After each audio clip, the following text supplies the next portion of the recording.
नमस्कार किसान भाइयों,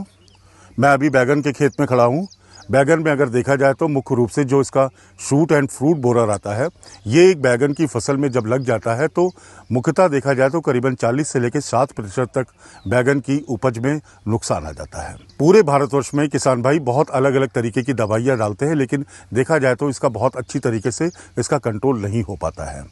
इसी क्रम में इंसेक्टिसाइड इंडिया ने एक जापानीज़ कंपनी है निशान केमिकल्स के साथ में शिनवा नाम का एक उत्पाद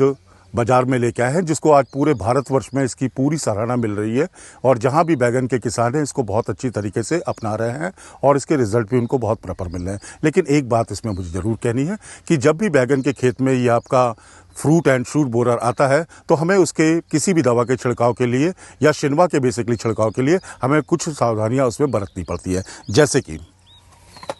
अगर आप देख रहे होंगे यहाँ पर, तो ये बैगन में जो ये आपका जहाँ पर ये बैगन का ये डैमेज पोर्शन आपको दिखता है, जो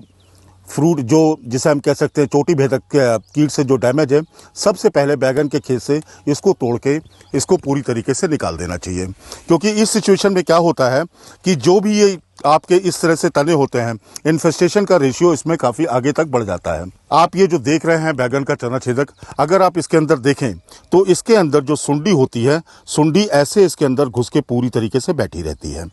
और ये लगातार अपना डैमेज इसी तरह से करती रहती है। तो बेहतर यही होगा कि जब भी इस तरह के जब भी हम शिनवा का छिड़काव करने के लिए जाए तो सबसे पहले इन शूट्स को हम अच्छी तरीके से पूरे अपने खेत से इसको तोड़ के निकाल के खेत के बाहर इसको हमें कहीं ना कहीं इसको मिट्टी में खोद के हमें गाड़ देना चाहिए। दूसरी बात होता क्या है कि अक्सर हम किसान भाई क्या करते हैं, टंकी के हिसाब से जब दवाई छिड़कते हैं तो करते क्या है, दवाई को सीधा वो टंकी में डाल देते हैं। जहाँ तक शिनवा की बात